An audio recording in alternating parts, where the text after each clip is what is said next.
ভ্রমণে সবকিছু প্ল্যান মতো হবে এমনটা ভাবলে ভুল করবে, কারণ আসল গল্পগুলো তৈরি হয় অপ্রত্যাশিত ঘটনাগুলো থেকেই। গত ব্লগের শেষে দেখেছিলে 34 নম্বর বাসে উঠে পড়েছিল বোরিং ব্যাংকার, কিন্তু মজার ঘটনা ঘটল মাত্র এক স্টপ যাওয়ার পরে। ড্রাইভার সবাইকে নামিয়ে দিল, কারণ তার নাকি ব্রেক টাইম।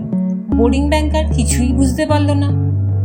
একই রুট, একই নাম্বার, কিন্তু এবার এলো আরেকটা নতুন বাস। অগত্যা আবার উঠে পড়ল। নতুন দেশে এসে কিছু কিছু জিনিস না বুঝেই ফলো করতে হয়। রাস্তায় যেতে যেতে একটা জিনিস চোখে পড়ল, কিছু বাসের মাথার ওপর ইলেকট্রিক লাইন, একদম ট্রামের মতো। দেখে বেশ অবাকই হলো বোরিং ব্যাংকার। এরপর বাস থেকে নেমে সোজা লাঞ্চ মিশন, কারণ খিদে তখন চরমে। রাস্তা দিয়ে হাঁটতে হাঁটতে দেখলো ছোট ছোট বাচ্চারা স্কেটিং করতে যাচ্ছে, আর চারপাশ একদম ঝকঝকে পরিষ্কার। এর মাঝেই গাইডের একটা কাজ ছিল, সে এসেছিল পার্সেল কালেক্ট করতে। এখানে কিন্তু বাড়িতে পার্সেল ডেলিভারি সবসময় হয় না, তাই তারা পৌঁছলো কাজ পোস্টে। কিন্তু দুঃখের বিষয়, আজ সানডে, অফিস বন্ধ। যাক, খিদে আর মানছে না, তাই ঢুকে পড়ল কাগানাতে লাঞ্চ করতে। কালকের মতোই এখানেও নিজের খাবার নিজেকেই বেছে নিতে হয়।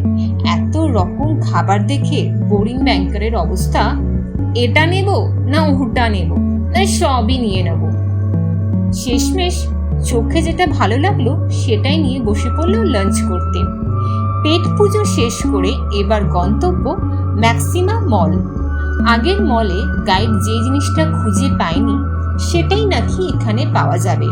মনে হচ্ছে গাইড এক ঢিলে দুই পাখি মারছে, নিজের কাজও করছে আবার বোরিং ব্যাংকারকেও ঘুরিয়ে দেখাচ্ছে। মলে ঘুরতে ঘুরতেই চোখে পড়ল কাজাখিস্তানের স্ট্রিট ডগ। দেখতে একদম আমাদের ভারতের রাস্তার কুকুরগুলোর মতো। দেশ আলাদা, কিন্তু কিছু কিছু জিনিস যেন একই রকম থেকে যায়।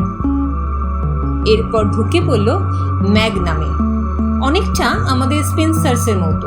এখানে তুলনামূলকভাবে কম দামে জিনিস পাওয়া যায়, কিন্তু মজার ব্যাপার হলো এতক্ষণ মল ঘুরেও বোরিং ব্যাংকার এখনো কিচ্ছু কিনল না। গাইডই বরং শপিং করতে ব্যস্ত। আপনাদের কি মনে হয়, আজ গাইড কি বোরিং ব্যাংকারকে ঘোরাতে বেরিয়েছে, নাকি নিজের শপিং সারতেই বেরিয়েছে?